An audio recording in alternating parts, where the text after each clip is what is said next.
For those of you who don't know me, for those of you who we have met in person, it's great to see you even on Zoom. So I'm so glad to be here.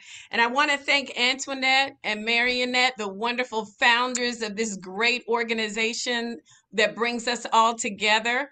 So thank you all for just, and this is to you, Antoinette, Marionette, for just being who you are. I mean, one of the wonderful things about We Up is that we come together and we can all be bosses, but we're down to earth, and we come together to rally around each other and support each other and really lift each other up in our businesses and personally as well. So welcome everybody. Really excited to be here. You're going to be in for a real treat. We've got a lot of great nuggets that we're going to be sharing with you and some insight. And I always say, whenever you're a part of something like this, if you just walk away with one thing can take you and catapult you to the next level thinking. And that's what this is all about. So it's good to see you all. Just to tell you, for those of you who may be new, we still got people joining, but WEOP is a membership organization. I myself have been an advisory board member for well over 5 years or so, and just been real excited to see what WEOP has done for me personally as a business owner. I'm a real estate attorney with my own firm, do closing transactions, business corporate law, and probate of estates and wills. And just through the network that I've had personally with WEOP, they've just done amazing things and provided great resources for me. So I definitely want to encourage all of you, and we'll be saying this again at the end. If you're not a member of WEOP, please go to weop.org and register and become a member. That's where you get all information. This is an opportunity for us to come together here, but there's ongoing information that comes through WEOP throughout the year. This is our monthly call, and the purpose of this is to share information and feature business professionals and talk strategy. So we're going to be bringing those people to you today. And I'd like to begin by, first of all, thanking our wonderful sponsor, JP Morgan Chase. We thank JP Morgan Chase for being a sponsor of WEOP and also being supportive here. We've got 2 representatives who will be speaking with us today about some of their programs and what they have. So we're excited to hear about them for sure. Before we get started, I'd like to also just highlight Miss Rashida Winfrey. I don't know if Rashida is on here just yet, but she has been very interesting. She'll be one of the amazing women speaking with us today. She's a vice president for Atlanta Underserved Minority Entrepreneurs, and she'll give you some insight on some of the strategies and programs that Chase is offering as well. And we also have Shay Taylor with us from Chase, so we'll be hearing from him too. But I'd like to, before we get started, as I said, I'm seeing people kind of pop in, and we've got several of our WEOP members. We talked about the importance of membership, but I'm seeing a lot of our members come through. So we want to network a little bit, and I'm going to call on a few of our members. And as I call on you, and Antoinette, maybe you can help me with this too, because you're seeing some others as well. But I'm going to call on your name, and if you can just share with us who you are and your business, and in 2 seconds, this is your elevator pitch. Just say what you do and what your business is about. So I know Montez came on. Montez Diamond. Yes, hello. Hi, Montez. Hi. Hey. What's your business name and what do you do? Sure. Hello to everyone. My business is Conflict Cookie. We provide assistance for women entrepreneurs as well as small businesses in the form of business management and administrative solutions, technical writing, and instructional design services. We help these businesses to take the bite out of everyday business conflicts. Wonderful. Love that. Love that. Is LaDestiny here too? LaDestiny Yes, Barton? Hi everyone, I'm with Destiny Barton. Hey. I'm with Onyx Global Cleaning Services here in Atlanta and the metro area and surrounding places here in Atlanta. I offer janitorial services, residential, move-in and move-out cleanings, one-time cleanings all around. So if you ladies or gents that are in here are interested in having any cleanings done for your home or business, feel free to reach out to me. I'll place the information in the chat box. Wonderful. Thank you, LaDestiny. And that's a good reminder. Even if we don't get to you, feel free to put your name, your business, your social media tags or website so that we can get that information in the chat. Is Andrea Harrison on yet? Yes, I'm here. Hi, Hey. Andrea. Hey, how are you? Good, I'm great. So before I start, I just wanted to tell you guys, Kim and I just sold an investment property. Was it 2 weeks ago or last week Yes. or whatnot? And Kim was my closing attorney. Yay. And it was awesome because we had some special circumstances that needed a little bit of TLC and a little bit more attention. And Kim was absolutely wonderful. So it was just, it was just by chance that she happened to be my closing attorney. So it was kind of awesome. But anyways, I wanted to share that. Thank you, Andrea. You were amazing too. That's the beauty of WeOp. You never know. It's a small world. So go ahead, Andrea. Tell us your name of your business and what you do.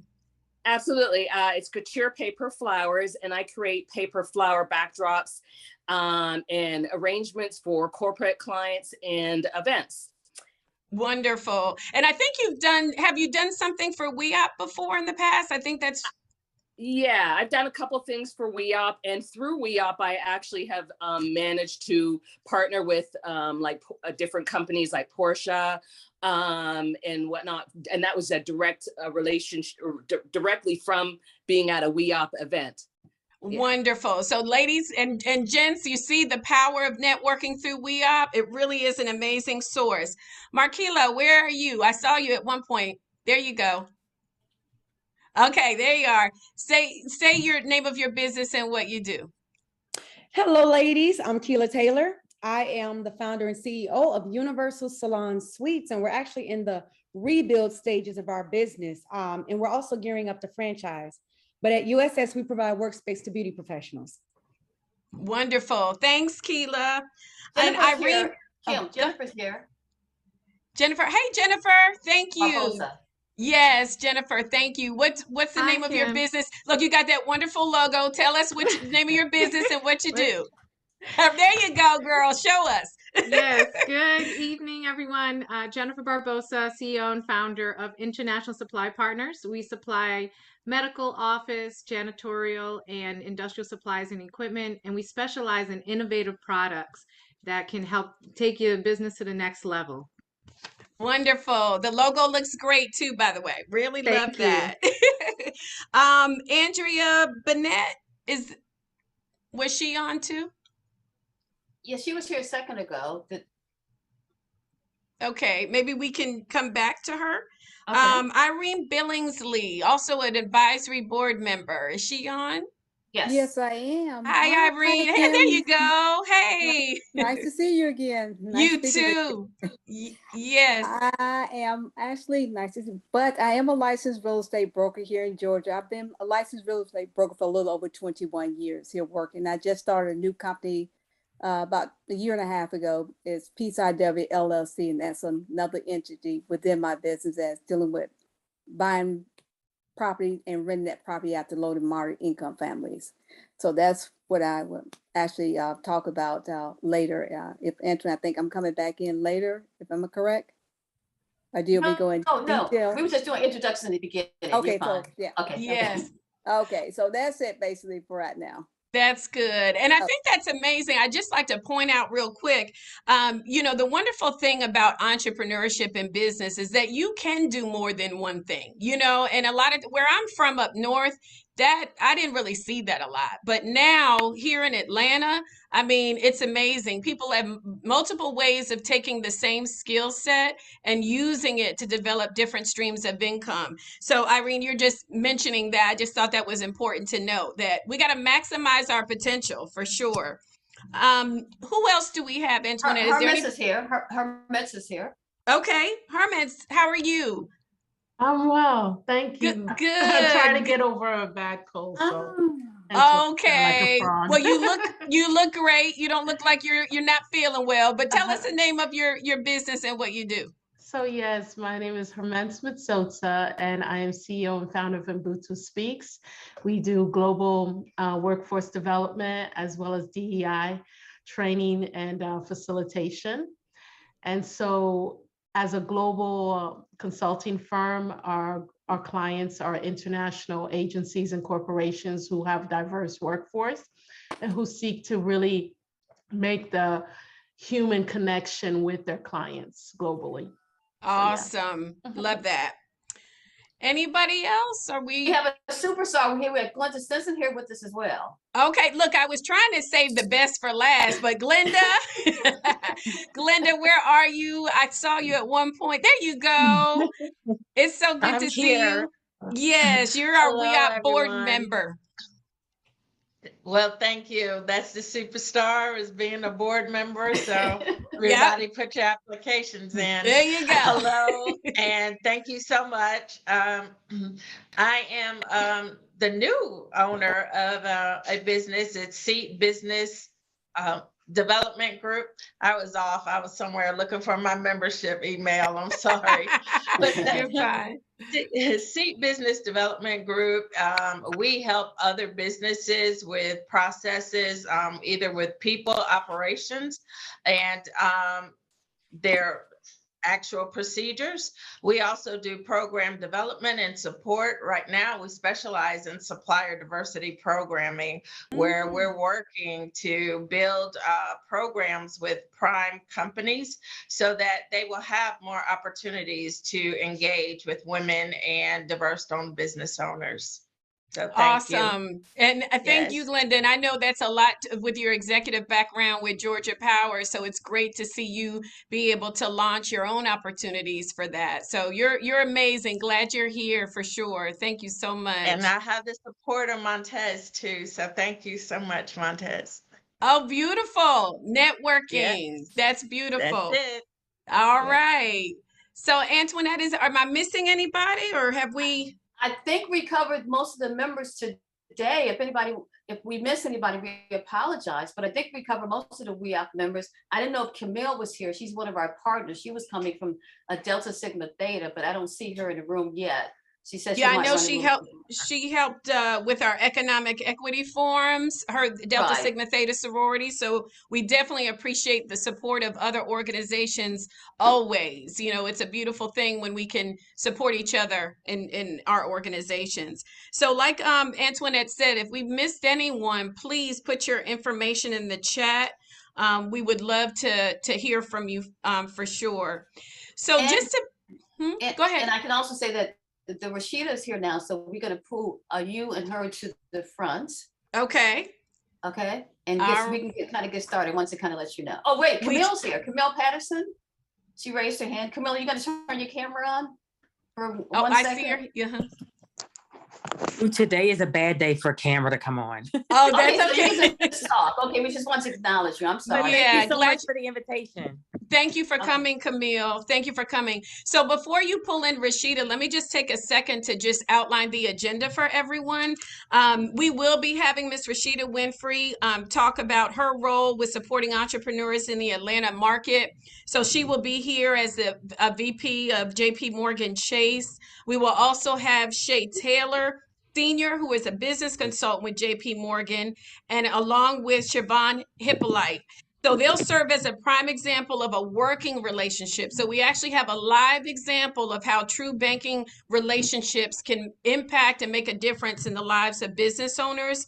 And lastly, for marketing tips, whether we all like it or not, if we're business owners, we have to market in some way, shape, or form. And with the whole platform of social media, it takes things to a whole nother level. So we'll be having marketing tips from our Growth with Google expert, Ms. Patia Abdul Razak. So we look forward to hearing her towards the end. So now if we're got Rashida available, I can pull her in. Hi there. Hi, Rashida. good. Hello. Good Hi, afternoon. Good afternoon, Rashida. We are so happy to have you. I'm Kim Hughes, the host of today's event. So I'll be speaking with you directly. But we just wanted to acknowledge you. And I didn't know if you were here when you heard that, but just to emphasize your role in getting JP Morgan Chase connected with WEOP. We so appreciate that because it's not often where you can have corporate sponsors who are as involved and intricately involved as you are with us. So we appreciate you. These are our members and guests here, and we're all excited to hear from you. Okay. So I'm just going to say briefly, and I'd like you to talk more about your experience and your role. But I know that you're vice president for Atlanta Underserved Minority Entrepreneurs at JP Morgan Chase. And you bring an extensive background in both corporate and government leadership roles to your work in that space with Chase. And you previously served as Atlanta's Chief Service Officer, Director of Partnerships with the city's Invest Atlanta Business Development and Resilience Program. And in those roles, you cultivated and managed high-value public-private partnerships, led business and corporate outreach for the Atlanta Strong COVID-19 initiative, and leveraged donations from public exponentially increase the impact of city government programs. We want you to provide us with an overview of your work and how you supported women in Atlanta and beyond. So welcome and thank you. Thank you. So I did, Antoinette did say at the beginning, I am literally very much double booked. So I welcome the opportunity, definitely to talk a bit more about that, but very briefly. Sure. I really want, especially because my team member Shay is on, and I think he will, be able to remain on the call and have deeper engagement. But technically, my official title is senior business consultant. So senior business consultant with the focused on minority entrepreneurs. So vice president within the firm. And so I have to say, you said a mouthful about things that I did at the city, and I had to smile because I feel like I was there for literally 2 short years, but I think when you work in municipal government, it's literally almost like dog years, right? And so it really becomes, you're good at this, we need you here. You're good at this, we need you here. But it was a great time for me because working with small business owners during COVID, right? And really being kind of the linchpin in helping to attract partnerships, right? So corporate partnerships, and really working even with other government entities to ensure that our small business owners during such a devastating time, right, in history, a time of deep uncertainty, that I was able to help play a part in creating some stabilization and some certainty for our business owners. I am the child of an entrepreneur. I, at a point, was an entrepreneur for several years. And, my time doing that work during COVID really gave me clarity on what I wanted to do to be able to impact more entrepreneurs, right? What we know for sure is when we talk about economic growth, I literally just read an article this week, really specific to women, right? And even more specifically, women of color who are at exponential rates, leaving corporate environments and starting their own firms, right? Already joining a large number of women that are already entrepreneurs. And so the work that we are engaged in daily is how do we support those businesses, right? How do we speak kind of the language, stay connected, understand the needs, and really ensure that the work we're doing, again, bridges what is available at JP Morgan Chase very much with the ongoing shifting needs of minority businesses. It has definitely become my passion. Shay will talk about, it's something that he's very passionate about as well. Shay and our roles were created really as a result of the $30 billion commitment to racial equity that JP Morgan Chase has made, right? I do want to very quickly, and then I am going to part, give kind of a breakdown of what entails the $30 billion commitment that really made headlines and has been a bold commitment on the part of JP Morgan Chase. So 26 billion of the $30 billion commitment is very specific to home ownership and affordable housing.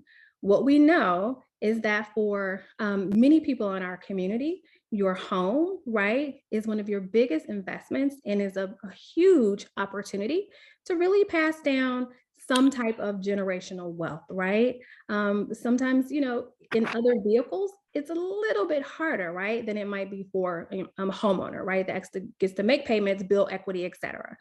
So therefore, that's a huge part of the $30 billion commitment. $1 million of the 30 billion is, 1 million is for financial health. So really helping to continue support, educate individuals on financial health topics, right? Credit repair, savings, emergency funds, those types of things that are really critical to individuals that maybe don't own a business, but also our business owners are individuals as well, right? So personal financial health definitely kind of crosses both groups. $350 million is being invested with CDFIs and minority deposit institutions. So our CDFIs are community development financial institutions. Hopefully as Shay speaks, he'll touch a little bit more on that. These are partnerships with, I'm trying to think in Atlanta, organizations that we think of as CDFIs or minority deposits. So Citizens Trust comes to mind. In Savannah, State Bank, there's a newer bank, Greenwood Bank. All of these are public, publicly disclosed investments that JP Morgan Chase has made into minority institutions, because what we know is that those are the institutions that in some ways are much closer to the community, right?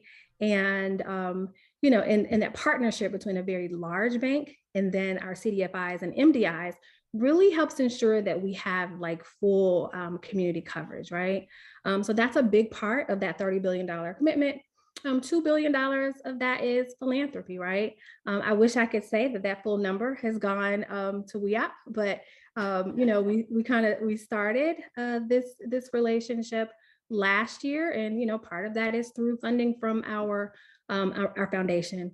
And I saved this piece for last because I think it's a really important piece to this group, is that also part of that $30 billion commitment over 5 years is business growth, right? So very specifically helping to fund the work that Shay and I do, right? Really doing one-on-one coaching with small business owners, helping them to scale, grow, move past barriers, right? A lot of what I do with my mentees is literally open up my Rolodex and say, hey, you're doing this person can help with this is a possible additional revenue stream, talk to this person. Really kind of keeping our finger on the pulse, not just about what we do internally, but also where there's, kind of funding, coaching opportunities outside of JP Morgan Chase as well, right? That's a reminder. I want to make sure everybody knows Invest Atlanta, our economic development agency, is relaunching their Resurgence Grant, which is actual, federal funding that's being used to help small business owners. So really making sure that we stay abreast of that type of information and pass it on. And then also part of that is $2 billion to increase, that goes toward increasing the number of loans that internally that we at Chase provide for small business owners. So that's over 5 years, and that's of course across all markets. But that's a little bit more about kind of how Shay and I got here, why we're here, and the work that we're literally committed to doing for our small business owners every single day. That's awesome. And, Rashida, thank you so much for laying that out. I think it set the stage beautifully for what we were trying to accomplish here and will accomplish today. It's just as you were talking, I was just reminded of how important it was, years ago when minorities started getting placed in executive positions in large corporations. And you're just demonstrating how key that was, because it's not for those resources, knowledge about those resources, access to those resources that minority executives can tap into to help streamline and funnel it down to entrepreneurs. And so it's so amazing. Now I think we're record numbers, particularly with women, with business owners launching businesses and things like that. And they have to have that knowledge. They have to have access to the resources. And it takes JP Morgan Chase to be able to bring that basically to the streets, if I could say, Absolutely. So we're so grateful for your role, and Shay, definitely excited to hear more about what he does specifically, but I know you have to go, and I thank you for laying that out. We hoped to have you come back also at another opportunity and speak with us. No, absolutely. One of my favorite organizations. So definitely. Thank you, Rashida. Enjoy the rest of your day. Absolutely. Thank you all. Thank you.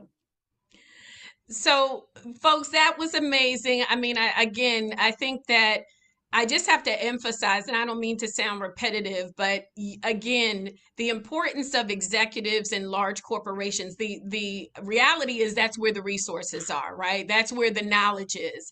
And what WEOP has done is an amazing resource to be able to bridge those two together. The entrepreneurs and business owners, small business owners like myself and all of you, we may not have access to corporate information and dollars if it weren't for an organization like WEOP. So again, I'm encouraging you all to join. You will definitely find it worth your while. And we're going to segue into speaking with Shay. And Shay, I'll be introducing you more formally in just a moment. And we've got Siobhan. Also, Siobhan, raise your hand so everybody could see you. You are actually a product of, and are you a product of the, is it the Black, forgive me for not being prepared with this, but the Advancing Black Pathways program that Chase has offered, or is it another program? No, it's the Pathways program. Is that the Pathways program? So yeah, so we want to hear from you, because how often is it that we actually have someone that we can talk to who has benefited from these corporate type programs that I'm talking about? And we have you live and in person. So we are excited to have you. I know you told us a little bit about what you do, but I know you're known for your extraordinary style, your immaculate planning, and seamless production. Clients trust you to deliver events that are fully customized to each client's unique needs. You're a global event expert. That's important, because nowadays we're not just doing business in the United States, we're doing business globally. So when you can connect with an expert like yourself who has that global experience, it allows you to bring events even here to a higher level, I would think. That's how I see you anyway. And over a decade of experience in intricate corporate event planning. You're also a wine enthusiast, okay? That's important for events. You gotta have good wine and somebody who knows how to have good wine. Yes. And you love roller coasters and play dates with your 3 beautiful nieces. That's so sweet. It's important to know we're people too, right? We're business owners. We do what we do to bring money to the table, but we enjoy life and have personal relationships. So we want you to share with the group your growth strategies. Tell us how you got connected with Pathways, and then that may be a good segue into bringing Shay to the forefront at that point. Absolutely. Thank you for having me today. Thank you for that introduction, Kim. And WEOP, I love you guys. Love you, ladies. So I own Abstract Elements Corporate Meetings and Events, and I literally have been in the Pathway program for it's only been about maybe 3 months, if not. I think Shay and I actually started at the top of the year. We've been talking about it for a while, but started at the top of the year. It's been extremely beneficial for me. Shay and I actually we knew each other since college, but we connected on a business level many years ago through a mutual friend of ours. And Shay has always been one of those people that I've been able to reach out to and say, hey, do you know anybody that does this? He's like the master dot connector. He knows everybody in Atlanta and, and beyond. But as far as business acumen, this program has really helped me to kind of reshape the way that I'm looking at my business from a capital perspective, from an organizational perspective, a marketing perspective. Like they're allowing me to go through and make a lot of different calculated risks and changes for my company. In 2021, was my highest grossing year yet. And you would think coming out of the pandemic with events, thank you. Yes. Coming out of the pandemic with a lot of events being canceled, I went from having 17 events booked, fully paid for and booked at the beginning of 2020 to then March 15th hit and I was down to 2 because canceled. So my business took a major hit. And then of course, 2021, we're kind of like, we're going to go outside, we're going to stay inside, what are we going to do? Right. Pivoted to virtual. And my agency is, producing virtual events. So yes, we are still doing things globally. We're still doing things locally as well. But the hybrid event model is something that, and for those who don't know what that means, it means you're having a small in-person meeting, but you're also having an audience virtually. So we work with a lot of different platforms and technical professionals that allow us to be able to still get the message across no matter where they are. So like everybody is zoomed out, right? We're zoomed out. So we're utilizing really creative ways to actually bring people back together to, conduct business and do what they need to do. But segueing back to the Pathways program, Shay has been very instrumental. We meet about twice a month. But because of the fact that we have such a great relationship, I'm able to just call him and say, hey, I got a question about this. What should I do? But he's been able to connect me with a lot of great resources when it comes down to, like I said, financial capital things. He streamlined my process between my bookkeeper, my CPA, getting all of our financials in a very different space, because with growth, you have to let go of some of the old habits that you've had before. And I was that CEO that needed to touch everything, and now I don't. I have a team now that takes care of these things, and I don't have to worry about, has payroll been done this week? Have the contractors been paid? This and that. Everything is flowing in a systematic way. And it's been super helpful. It's given me time to free up, to be the visionary, to be the person that's closing deals and things of that nature. So I cannot speak highly, I cannot say enough great things about the Pathway program. If you ladies are interested, I would definitely implore you to, seek it out. And the relationships that I've been able to build professionally through the program as well have been very helpful. So I am a product of WEOP. I absolutely love WEOP. I think this is my maybe 5th year in WEOP. And Antoinette and Marinette are amazing, and their staff. And I can't say enough. And also I would say the government contracting class, if you ladies have not joined that, please do. Because the knowledge that you obtain from that is life-changing. And I literally I tell the story all the time with WEOP, within 6 weeks of us finishing our class, I landed my first government state contract, and I've been in contract. We've already renewed. So I now have a 6-year contract with the state of Georgia. And it's amazing. Congratulations. So, I love WEOP. I love you ladies. Hi to all of my ladies I haven't seen in so long. Thank you guys for this opportunity, and I am going to let you kick it off to Shay.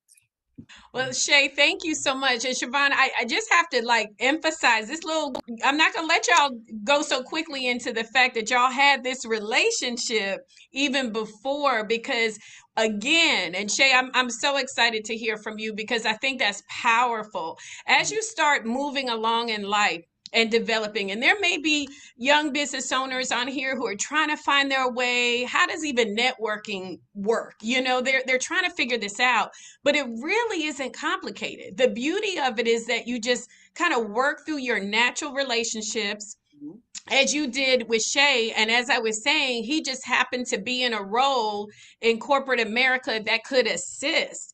It's important that we have minorities in every level of business. You know, we all help each other. We all find ways to maximize our gifts and talents in a way that will bring expertise and access to resources for across the board.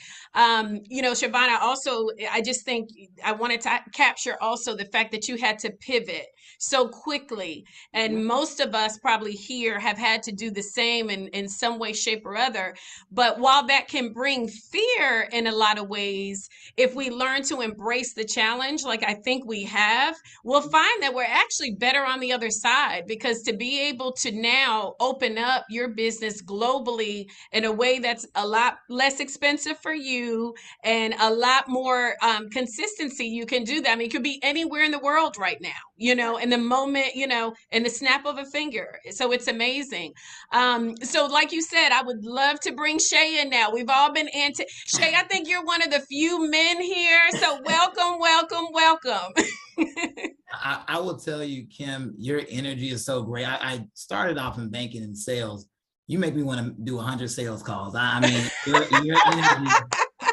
I mean, I kind of feel like coming to America. I don't know whether to bow, shake your hand. Energy, and I love it. Oh, thank you. At 4 o'clock in the middle of a Wednesday, so it takes a special energetic person to do that. So I just want to let you know, I've been wanting to jump out my seat and be like, I need to make some calls. I'll be emailing. Oh, right. Up. So good. Good. Well, you all have fired me up. Like I said, I had the benefit of learning about you before actually meeting you. So I definitely want to give you the opportunity to be able to share with us your experience, how you got connected to Chase, and how the impact of this Pathways program has had on you personally, and how you're being able to help people. Yeah, definitely so. So let me start. I'll give a quick highlight about me, my history. We'll go into my time with Chase. I'm gonna touch on a little bit of the genesis of the Pathway program, because it feels like there's advancing Black everything out there with Chase, and I know we're trying to get it all together. One of the benefits of being a big company, and then what we'll do is talk a little bit about we'll highlight some specifics, high-level specifics of Shavon's journey and how other people can take advantage of that. I'm an Atlanta native. I'm from the South Side. Well, I guess there's a new song. I'm not Atlanta native. I'm South Atlanta. I'm not right. But I'm South Atlanta. My father was a principal at Paul D. West Middle School on the Southwest side. My mom worked for the CDC, and growing up, I remember when Paul D. West was building their new school, cleaning the kitchen. I am the oldest, so I had all these dishes to do. But having my dad be an advocate, kind of pounding the table, making sure that every person that every vendor or majority vendors that filled up Paul D. West Middle School were Black owned. And it was kismet, because one of my first clients that I met when I walked into business banking was looking at me strange. And he says, "Are you Doc's son?" And lo and behold, it was the first, their furniture, it was a furniture store, and their first contract was with Paul D. West Middle School. So wow. Say I've kind of somewhat been in this work. I never thought I'd be a teacher, but I guess it's great parenting, because I'm here without even knowing about it. But I've been in financial services about 13, 14 years. I'm a quintessential banker. So in my time, I've done probably 8 to 9 million in lending for home mortgages. I've managed retail centers.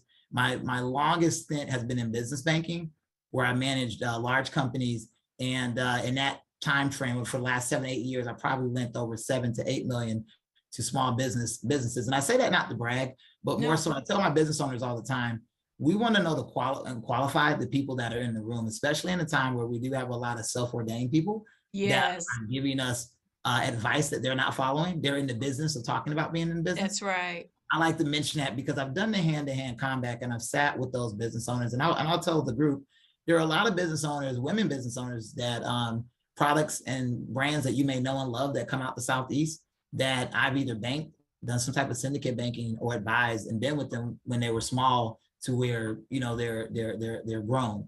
And so that's what led me to do this Advancing Black Pathways work. This is the genesis of it. So Advancing Black Pathways still is around.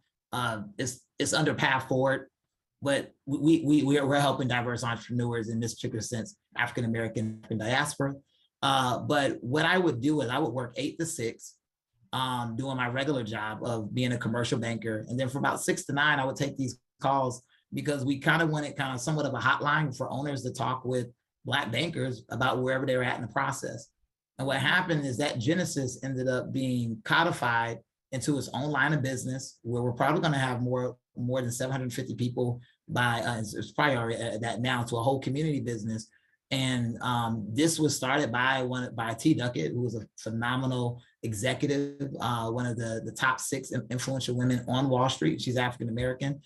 She, through Advancing Black Pathways, started the jobs that Rashida and I have, which is strictly focused on coaching Black entrepreneurs. I want to kind of divert from my Chase tagline and say it is a free program, free. So, you know, we're not selling anything. We are not wanting people to open accounts. People always ask, well, Shay, what's in it for you? We at Chase understand that the stronger our communities are, the more, the stronger customers we have. And like any entrepreneur, you want strong customers because the best customer is a repeat customer. I think I can get a good head nod on that right there. That's right.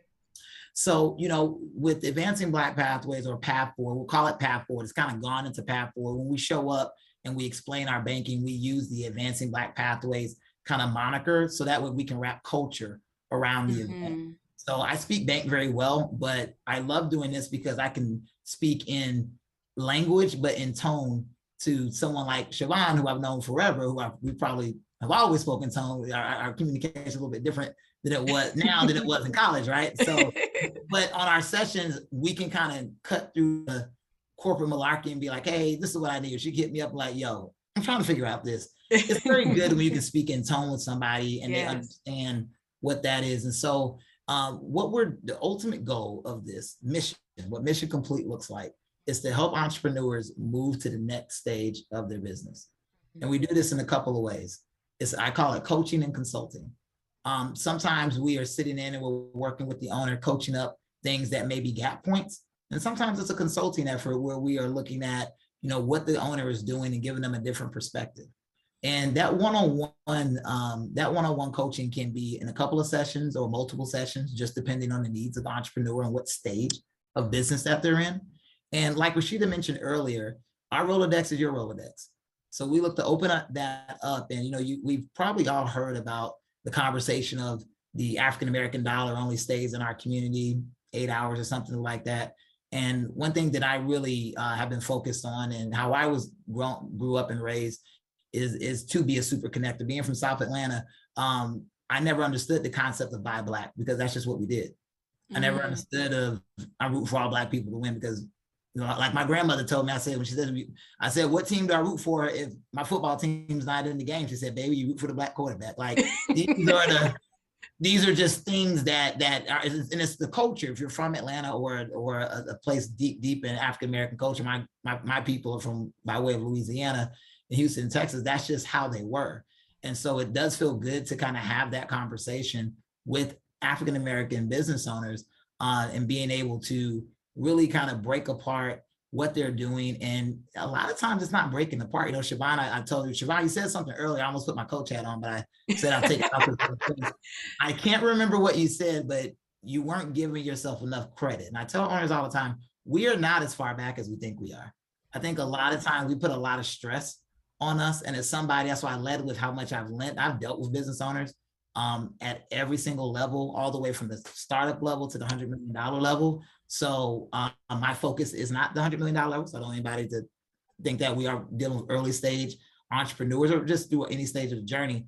But I mention that because there's really no difference between, the only difference between someone in Siobhan's industry and Siobhan is that support, that community, and then someone to kind of sit back and really have that conversation like we're doing, to really pull back the banking curtains and be like, hey, you maybe want to focus on this, or let's understand why you do this and how it tracks to how the bank will look at it if we're talking from a lending standpoint. So, you know, at the end of the day, I'm about really sitting in with the entrepreneur, understanding where they're at in their stage, what they want to do when they grow up, so to speak, and then being action oriented. So a lot of times our conversations may be, you know, we had one with, you know, some of Siobhan's trusted advisors, and really filling in those particular points to really continue to drive the business And with that said, Siobhan, I'm gonna go highlight of what we've been working on. I got your okay earlier on, but yeah. So what I like to do with owners is really understand what the end goal is. And Siobhan had just a phenomenal thought process, because one of her things was really, you know, her story, her Genesis story is great. She should tell you her Genesis story, how she got into this business. Because what you'll find, and I see with a lot of owners, sometimes we get in by happenstance, and sometimes it's our craft because of just circumstance of life. Siobhan is a phenomenal example of having a natural talent and then falling right into the craft and then taking off like a rocket. I won't belabor that point. That's a great opportunity for her to speak again. But what we pulled out after we kind of looked at everything, looked at the legacy she wanted to leave. Why did she get into business? What are some of the obstacles that we're facing? And we went a little corny here. I did a SWOT analysis just so we can kind of pull out the things that are right underneath the conscious. So that way I don't jump to it, or Siobhan doesn't jump to it. We're gonna get her brain on paper, and we're gonna let the data lead us where we need to go. And what we decided to do is we said, hey, we're gonna focus on access to capital and business development. And so we're in the middle of our access to capital module. So Siobhan's going to be very happy to know our next session, we're going to really be looking at, her P&L balance sheet. I'm going to bring some of the things that I know as a lender that will help, that she can utilize to help her be a tactician of the business. So that way she can use ratios and data to inform her decision making and take it from the paper to the people and understand questions like, this is not something that she's brought up, but typical business owners say, I got a windfall of money. What do I do with that? Do I pay that debt off? Do I leave it in here? How do I go about that? Or say I have this opportunity and it's with a big company, but the margin may not be right. How do I know I'm hitting the ROI? What I look to do is bring those tool set from being a lender and combating with underwriters all day to saying, hey, here's how you can kind of look at it to make the best choices. And so our access to capital module is really, I look at it as really building the CFO mindset. So not only we're going to do that, but I'm going to also bring some friends to the party for Siobhan. She's going to meet those CDFIs that Rashida mentioned earlier. She's going to meet those loan officers. I make them a point to have relationships with those people. And I'll even go further is I don't even have relationships, I have friendships. I tell people, owners all the time, networking is transactional. Relationships and friendships are people that will speak your name in a room full of opportunities. I look to develop friends. And I love the game of business, if you can't tell, and I look at it like a game. I teach it like a game. So Siobhan will tell you I'm always taking something back to a game metaphor. So we're both football fans, so that makes it fun. But I try to bring it to something that the owner can really wrap their arms around. But that's really all this is. It's a game, and the way we keep scores of revenue. And then how do we then navigate to that and meet practicality with passion and purpose and blend together and walk that fine line so you can, as an owner, feel good about what you're doing. You're making an impact, but you're also knowing that you're driving revenue. You can take care of yourself, you can take care of others, and you can look to provide opportunity and inspiration for other African-American and African diaspora women business owners who are looking up to you that may be watching your LinkedIn or watching your Instagram posts. And so that's what we overall look to do with the program. Last but not least, what I will say, and we'll just kind of end on this, you all are not as far back as you think you are. I'm just going to end with that. I tell owners all the time that the things we tell ourselves sometimes can be a mental block. And that's what I try to do with all of my mentees is sit back and say, hey, look, even if you look at the state of Black businesses, I think, Kim, you mentioned a little bit earlier about what executives have done for our generation now. And I tell owners to kind of give a perspective in numbers. We lost about 30 generations through the transatlantic slave trade, right? It's roughly, if you keep the numbers easy so I can do the math. I'm doing math all day, so I don't want to embarrass 600 years, right? Well, not 600, but we got 30 generations. We're really only 5 generations out. Yeah. And then if you measure that against other cultures who have gone through those tragedies, not quite like we have, but you have had cultures that have had less tragedies that are still rebounding.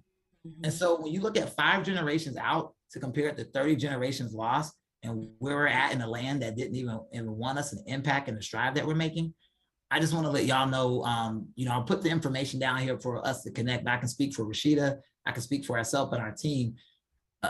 You're not as far back as you think you are. 1 or 2 mental blocks we can move, 1 or 2 obstacles we can remove.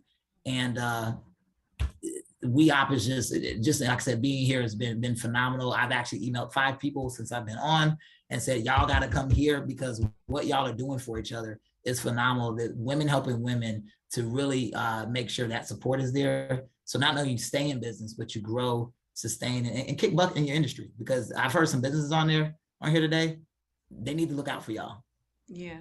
And that's it, you wrap that up wonderfully, because I think the thing that I'm getting from, there were so many nuggets I got from what you said, but being intentional. I mean, we're not just talking about trying to be businesses on social media to make it look like we're in business. No, we're trying to be in business and be successful and be bosses, like you said, in our industry for real. And part of it is the resources that you're bringing to the table to help us do that. So we can think like we're doing, talking strategy, thinking strategy, doing all of those things. Because as business owners in our community, like I like to say, it's not just about us making money for ourselves. It's just what you said, Shay. It's about being able to be inspiration for those who come behind us. And not just inspiration, but now we have tools, right? So we're now a generation that can really give back and bring tools to those who come behind us, because they're seeing us. For years we didn't have, and I'm from up north, so like unlike your experience growing up, I didn't see a lot of minorities that had their own business. I didn't know one. So now I'm like, look at everybody here just in this space on Zoom. We're all business owners. That's huge. So we've got younger generations coming up behind us, but we can tell them and remind them it's not just about the look. It's about really being what you want people to see, because anybody can show you something, but those who can actually walk it, talk it, be it, live it, that's what we got to show our generation and those who are coming up behind us. So thank you so much for highlighting all of that.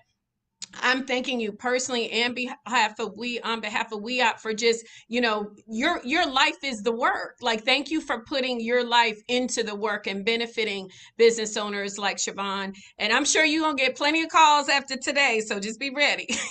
Well, and I would say just, Rashida and I, both service the same group. So I put a link in that anybody can go sign up for. And the beautiful thing is it'll get routed to Rashida or myself.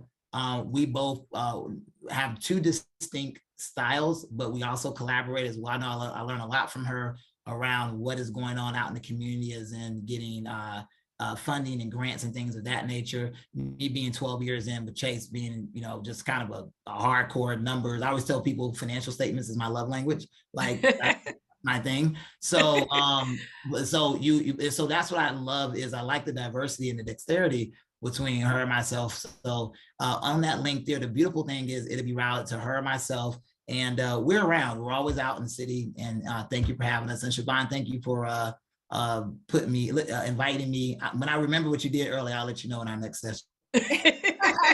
You're welcome. You're welcome. I had to connect you with WeUp because this is just an amazing, opportunity for my fellow sisters, and everybody can benefit from it in some type of way. So thank you. Yes. Shay, and yes. Thank you, Siobhan. Thank you so much, Shay. We are actually going to be moving into another segment of our program. Like we told you, we've had some wonderful opportunities to hear the nuggets we have, but nothing will be what we need it to be unless we also know about the marketing. We want to be able to hear about those strategies to help us move forward in the next stage of things. And so we have with us Batia Abdul Razak. Is Batia there? I'm here. Oh, hi, Batia. How are you? Hi, I'm great. Good. So good to have you. I want to introduce you to the group, to those who don't know you as well. You're a digital marketing strategist, and I know you're a fan of WeOp, and we thank you for being back again. You're also the principal of the Stylista Group. And you began your corporate career at Boston.com, where you developed effective online marketing campaigns for major clients such as Dunkin' Donuts and Fleet Bank. Over the past 10 plus years, Patia and her team have developed and implemented digital marketing plans that have produced outstanding measurable results. We know that you're one of WeOp's regular speakers and part of our partnership with Growth with Google. So we thank you so much, especially being in a digital world. We have to hear from a digital marketing strategist. So thank you so much. Okay, thank you for having me again. We just had a Grow with Google webinar just last week, and so I'm happy to be back.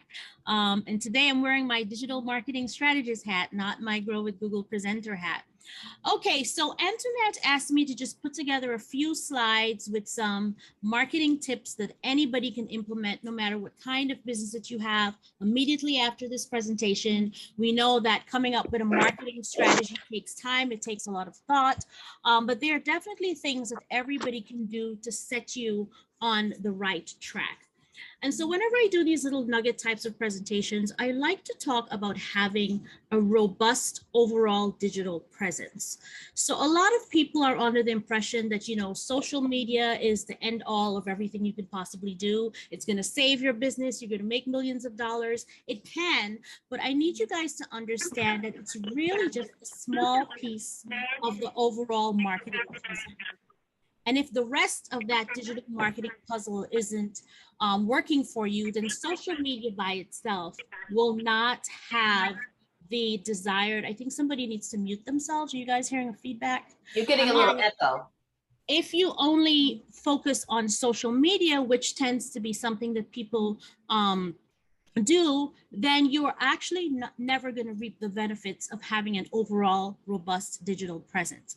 So anybody want to guess what I'm talking about when I say that you have to have an overall robust overall digital presence? What am I talking about? What are the assets that we're talking about here?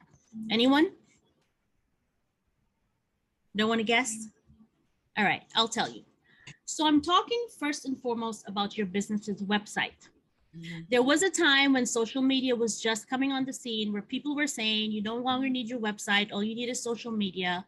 And I have never agreed with that for the simple fact that you have no control over social media, right? So Mark Zuckerberg wakes up and decides to change something. We're all at his mercy. Even though I do this for a living, it's true. I mean, and a lot of things are changing these days. Some of them I don't like. However, as a business owner, you ultimately have full control over your website. You have full control over the way that your brand is represented to the world. And part of your social media activities, especially if you're doing paid ads, which a lot of us don't like to hear this, you're never going to see the return on your investment these days unless you do some paid social media content. One of the main things that you should be doing if you are running social media ads is driving traffic back to your website. And your website should serve as a lead generation or collection funnel, meaning you should be collecting people's information so that you can continue to market to them over time, usually through email marketing. Email marketing for the last 20 something years has had the highest return on investment for all digital marketing efforts. For every $1 spent on email marketing, if it's done correctly, right, and you kind of have to like play with it before you see this return on investment, you can expect to get between $30 and $40 back. Still the highest. And the reason for that is because you have the ability to send repetitive, targeted messages to your list. So this is not an email marketing talk, but I'm going to tell you something that you should avoid doing because I know that this is the mistake that most business owners make. Don't just dump all of your contact information into one general list. From the beginning, if you can, if you're doing this right now, change. But if you're just starting out, build segmented lists for your target audience and have them self-select. Think of what large companies do. Many times when we subscribe to their list, they ask us, what kind of information would you like to receive from us, I should say. There's a reason for that. Because if you only want to receive their fitness information, then all they're going to do is send you fitness information. right? They're not going to send you everything else that they may possibly be talking about. And that is the reason why email marketing has the highest rate of return on investment. It's because it allows you to send very specific information to people who have indicated that they're interested in that type of information. Okay, your business website is also where you are able to tell your brand story, where you're able to give updates, where you're able to show your personality. One of the things that we have that serves to our benefit as small business owners is that we're literally just a screen away from our audiences, right? Nobody knows large companies, right? Even if we know who founded that company at this point, it's been so lost, right? That eventually over time, the brand loses the personality of how it all started. As a small business owner, you can still showcase that. And this is your opportunity also to highlight what is different about you or your products or your services. You can do all of that on your website. You don't need anybody's permission to do that. Okay, moving on to social media profiles. The important thing to note about social media profiles is that you only need to have a presence where your ideal target customers are interacting and looking for products and services that you specifically offer. So what I see a lot of small business owners doing is that they set up every single social media profile. They have 6 profiles everywhere, right? And each of them have 2 posts and 1 follower. That really doesn't that really doesn't send a really good message about your brand, right? Do the research, choose the top 2 platforms where your ideal target customer is looking for information. And if you're wondering, well, how do I figure that out? If you have a B2B kind of service, so you have a service-based company, then I would say LinkedIn should definitely be the #1 place where you are focusing your social media and your lead generation activities. Why? You need to connect with decision owners and possibly other business owners. And that is the platform where those types of people are searching for people like you. If you have more of a consumer goods product, LinkedIn may make sense as well, but I'm going to guess that depending on the demographics of your target audience, that Facebook, Instagram, Pinterest may be along the lines of where you need to be.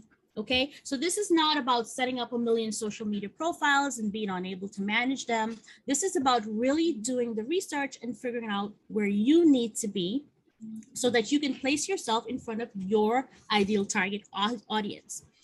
Okay, for those of you who have brick and mortar locations, or you have a service-based business that operates within a specific geography, you should also make sure that you are listed on location and directory listings. Especially during COVID, what we saw happen is that many people wanted to support local businesses, so businesses within their immediate geographical area. And so having something like a business profile on Google that actually pinpoints on a map where you're located. If you have an actual office, that's great. If you work from your home, but you actually interact in person with your clientele, you can also set up a business profile on Google. You will hide your actual home address, but you can designate the geographical area where you are willing to work with your clients. And we have seen that over the last 2 years, the searches for local businesses have gone up over 80-something%. So people are getting really serious about supporting the businesses in their communities. And then last but not least, it would be your online reviews. Why is this important, right? The minute someone hears about you, they're going to go check out your website, look at your social media. Your online reviews, I say, would come before your directory listings, because when people are looking for location and directory listings, they have already made the decision to engage with you. They just need to know where to go to find you. But if you have reviews online from customers that are similar to them that are not complimentary, guess what's going to happen? Even if everything that they saw up to that point was positive, there will at least be a question mark there as to why, is this review true? Why isn't this business responding to this review? A lot of people like to just respond to the positive reviews and hope that the negative reviews go away. But, you know, as a best practice, even if you do have negative reviews, you should be responding to them. Try really hard to take the conversation online. And if there's a resolution, you can ask that person to go back and edit the review or possibly remove it. Just ignoring it is not really going to help. It actually hurts you more than anything else. Think about it as someone calling your customer service line to give you feedback about something and you just hung up the phone because you didn't want to deal with it. It's the same thing. And these days, we are being judged more and more based on the strength of our marketing profiles online. And as we know, we look at everything. Okay, so I like to show this example. This is a brand that I follow online. What you're striving for is to be easily recognizable.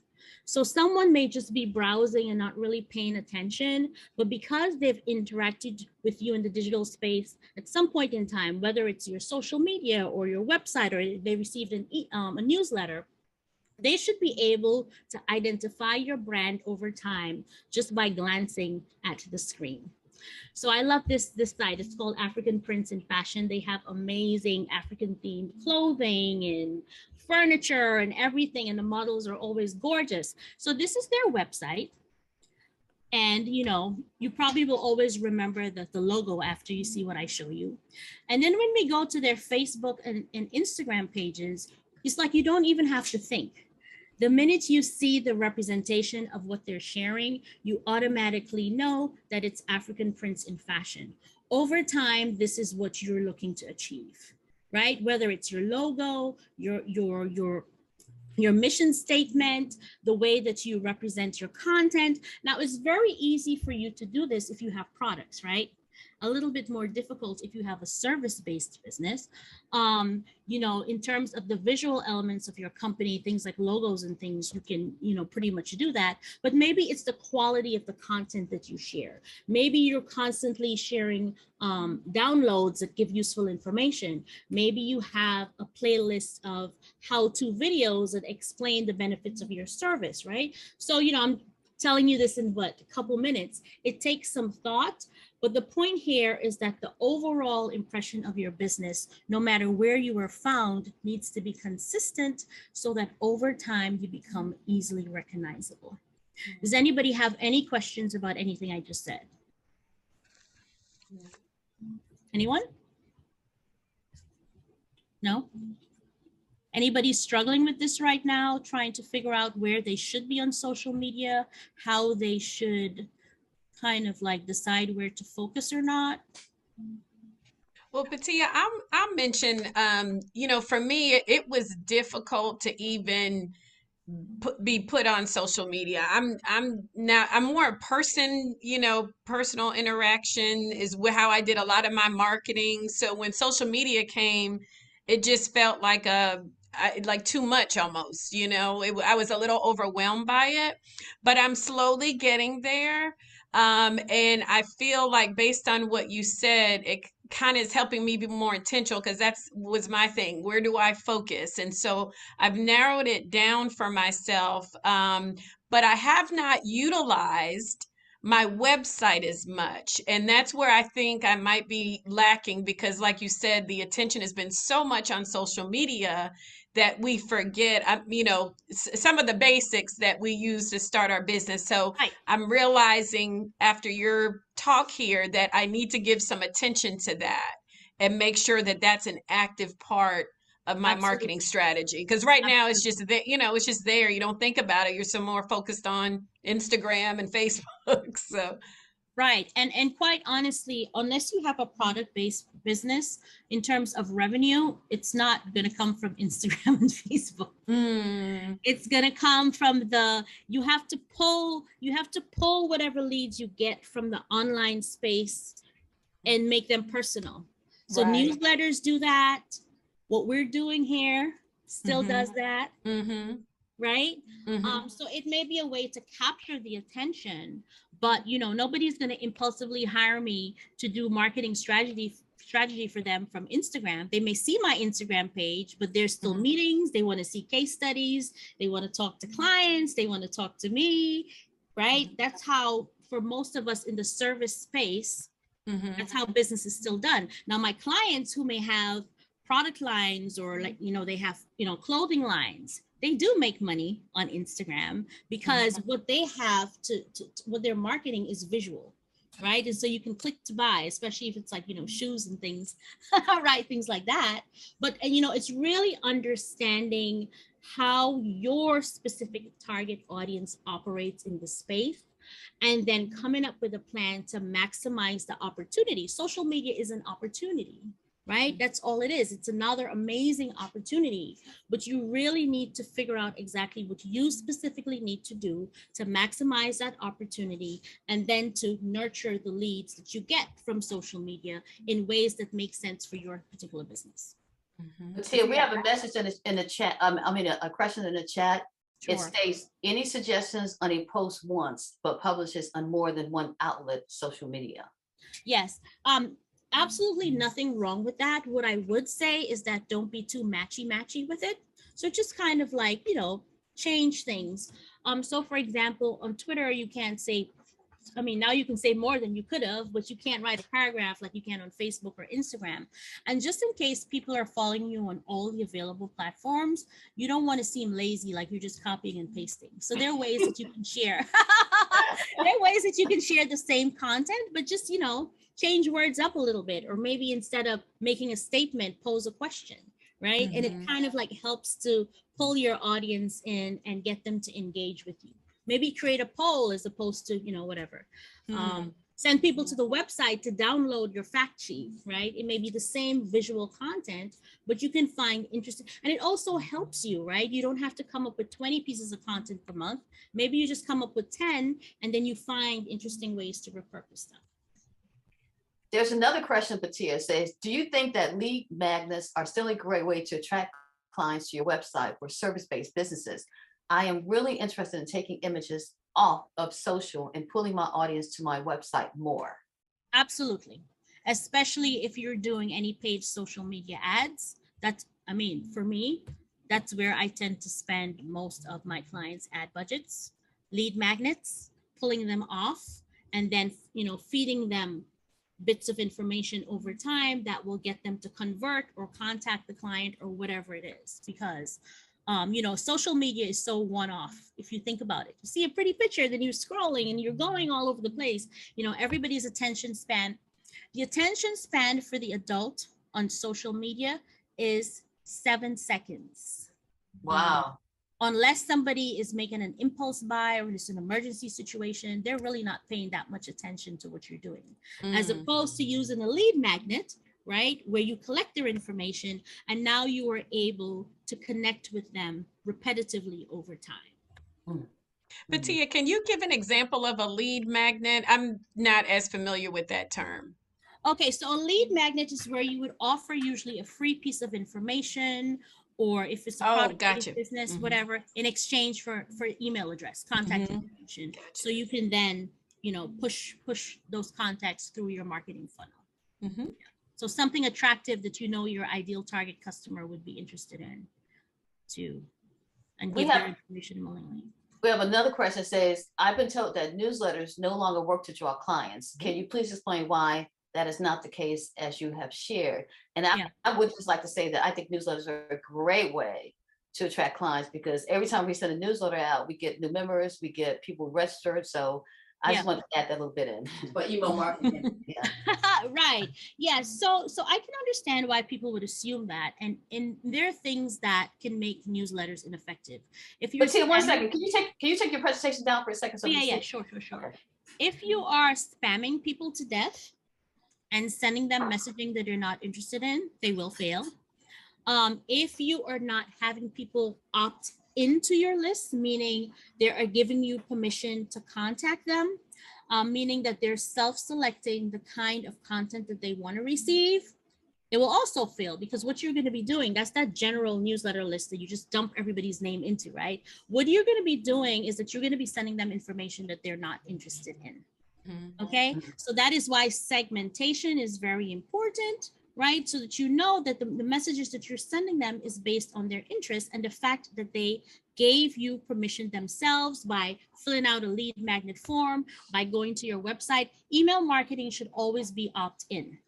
So don't let these people who sell these marketing lists sell you lists. Many of those lists are outdated. Those people did not give you permission to contact them. Those are all the main reasons I see that people employ that make their email marketing efforts fail. Okay. And there's another question. I think, Ladessa, did you have your hand raised? Destiny has her hand up. Yeah, I can see it. Hi. Hi, yes, ma'am. I had my hand raised. So with me having a cleaning company, janitorial service, everything is word of mouth. I do the email campaigns. I get a few customers through the month through that. It's not like it's just a lot, you know. And I noticed that some people, they will look at it as spam, you know, and just, you know, they won't be a part of my email list anymore. Social media doesn't work for me since I'm service-based. I've tried it. Facebook, when I was on there, I would do the campaigns and things like that, but I feel like it was a waste of money. I have a website up, I have a Google page up. I'm just trying to find out how can I really get my business out there, but everything is mainly word of mouth, you know? So that's where I'm at right now. So I definitely want to speak more with you after this as well. Okay, sure, absolutely. So what kind of cleaning do you do? Is it residential, commercial? I do residential when it comes to move in and move out cleanings. I deal with realtors, and I also do like Airbnb cleanings, and I also do office cleanings. Okay. Yes. So it's seeming that your target audience are less of the person-to-person Facebook, Instagram target audience, and you need to be forming higher business level relationships, right? Okay. So apart from word of mouth, and listen, my business as well, the majority of it is word of mouth.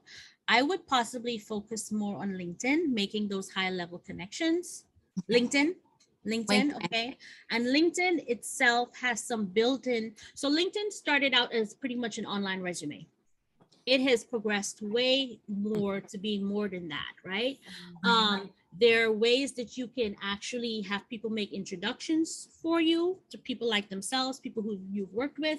If you wanted to, you could explore Sales Navigator, where you can actually put filters. This is the kind of company, this is the industry, this is the job title of the person that hires me or has conversations, and have LinkedIn go out and mine within your geographical area potential leads of people that you can then have face-to-face conversation. You see what I mean? Facebook and Instagram is not for everyone. And I think that's the confusion. You have to think about who your ideal target customer is, right?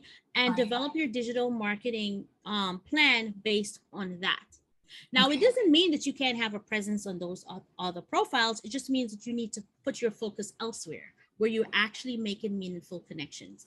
And then in terms of the newsletters, you know, maybe what you can do, again, segmenting your list, you know, your long-standing customers, you don't just send them, you know, random information about what you're doing, but how about you do things like set up a loyalty program where for every, I don't know, 10th cleaning, you give them a free one. I don't know if it's a free one. You know what I'm saying? Yeah, and so things like that speak to people more than you just sending a general newsletter. They're like, girl, I already work with you. What are you sending me this newsletter for? Yeah. You know what I'm saying? Maybe a referral program where you can say, thank you for being a loyal customer. Can you please refer my business to somebody like you? You see what I'm saying? So it's all about really everybody. There's no sort of blanket cookie cutter marketing strategy for anyone. Like, there are always best practices, but to develop a marketing strategy that works for every individual person, first have to understand the business, understand the ideal target audience, and then come up with strategies that will put that business in front of who their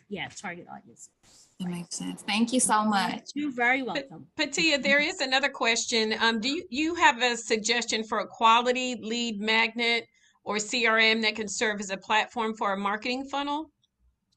Yeah, so there's several of them. If you're, you know, pretty small and doing light marketing right now, you can use either Constant Contact or MailChimp. They have automations. You can set up landing pages, you can collect information and funnel them. If you're a slightly larger business, you can use HubSpot. HubSpot is really good. A lot of large companies use it. It can become a little expensive after a while, but the basic CRM product actually is free.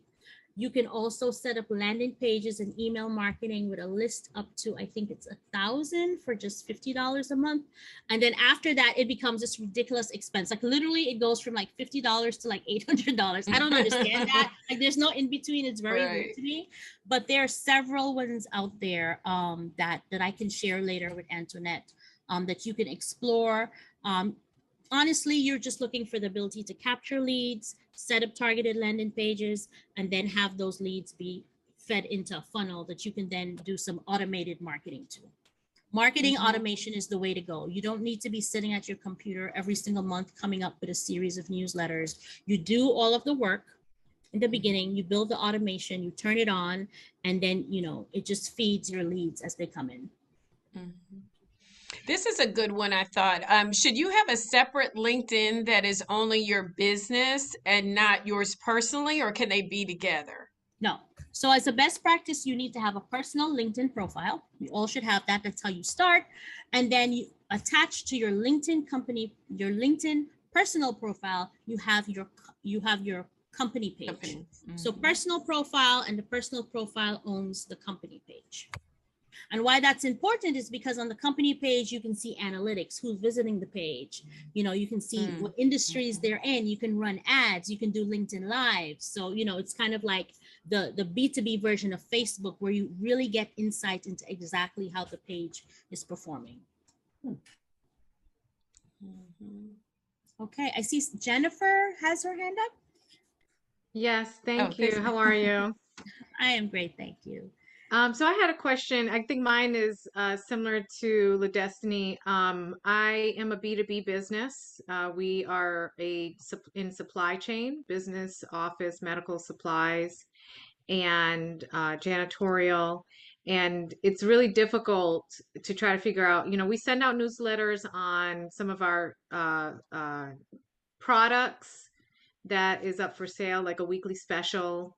And I have someone that's going to start working on our social media that's going to include visibility on LinkedIn, Facebook, and Twitter.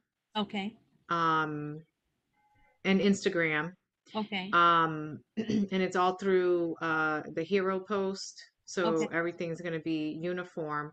But I'm still not confident in regards to what is the best way to continue marketing, because I don't know if, you know, Facebook ads make sense. I've done some Google ads, and a lot of the response that I got were more scams. People inquiring about making a large purchase order and asking if they can pay by credit card. And I'm like, well, yeah. a lot of that happened, especially over the last 2 years. Yes. So I'm just trying to understand what would you suggest as the best route? So this is what I'm gonna tell you. I mean, I could tell you, but this person that's gonna be setting up your social media, they should not just be setting it up and just starting to post. If they're not gonna take the time to do some strategy themselves and do some competitive analysis and come up with a plan for you, then I'm going to recommend you don't use that person, because what are they basing where they're going to post and the content they're going to post on? So since you're already working with them, you should be looking for that. Like, you know, how did you guys come up with, this is what we should post on LinkedIn based on what? What stats are you using? Are my competitors there? Are these the kinds of posts my competitors are making? What is the call to action for these posts? How are we going to measure the return, right? How are we going to measure that these posts are working? One platform that I have not mentioned, and I'm glad as you were going through, I was waiting to hear this, because for your particular kind of business, it could be useful. YouTube. Do you guys know what is unique about YouTube compared to the other social media platforms? Apart from the ability to showcase, you're actually able to explain and showcase. YouTube has actually morphed from more of a social media platform to a search engine, meaning that people use YouTube almost as much as Google to find information. If everybody here can come up with a series of how-to videos that explain your product or service or whatever you offer, trust me, you will be found. How-to is the most searched term on YouTube these days. Okay, so that can be a really great way for you to be placed in front of your ideal target customer. because they're searching specifically for how to, whatever it is that you do. Okay, so I forgot to mention that YouTube is actually the second largest search engine behind Google. So that you should also be figuring out a way that you can use YouTube to maximize your presence. And you can also use YouTube to drive traffic to your other profiles, including your website. And that segues into your relationship with us because that's what you do for We Out. Yes, that's what I use. So my second hat that I wear is that I'm what's called a Grow with Google trainer. And so I work with organizations like WeUp, primarily in New York State. I'm in Harlem. I'm presenting to you from my home office in Harlem. Primarily in New York State and Ohio, and with some exceptions, they give me organizations like you guys because they think that we'd be a good match, and I think they were right. So I shouldn't be working with anybody in Atlanta, but I have you guys, and I'm happy about it. I can't wait to come visit. In usual times, I would come and present for you guys, but in COVID, everything has been virtual. Yes, so I have done, I think it's about 4 presentations so far. More yeah, we have you scheduled for 3 more, so you can give the dates out. And we have 3 more coming up. Let me share my screen, and I couldn't remember the times, but the next one is going to be March 23rd for Women's History Month, and then April 13th and June 15th. Antoinette, do you remember the times? Was it? Yeah, and we'll announce it in our newsletter. So everybody on this, I think they're in our newsletter. So next week we will announce April 13th, 15th from 11 to 12 noon, and on March 23rd from 11 to 12:30. So always morning workshops. And these presentations focus primarily on how to use the Google applications to market your business. Right, and YouTube as well. And YouTube, yeah, and YouTube as well. YouTube is one of them. So you can put it on your screen. All right. Well, Okay. Batia, thank you so much. A wonderful wealth of nuggets that you gave us. We're going to be looking to hear more from you on Growth with Google, so we'll be at those events as well. And in closing, everyone, thank you so much for your attendance today. This was awesome. And if you're like me, you just walked away inspired and informed, and that's just what WeUp does. I want to make sure I thank again JP Mortgage Chase with Rashida Winfrey and Shay Taylor and Siobhan. Thank you so much for sharing us with your personal, there you go, with your personal insight on the Pathways program. And I'm also LaShonda Pope, one of our board members, also from Georgia Power. We thank you for being in attendance with us. And Glenda and all the other members that are here, and board members and advisory members, thank you so much.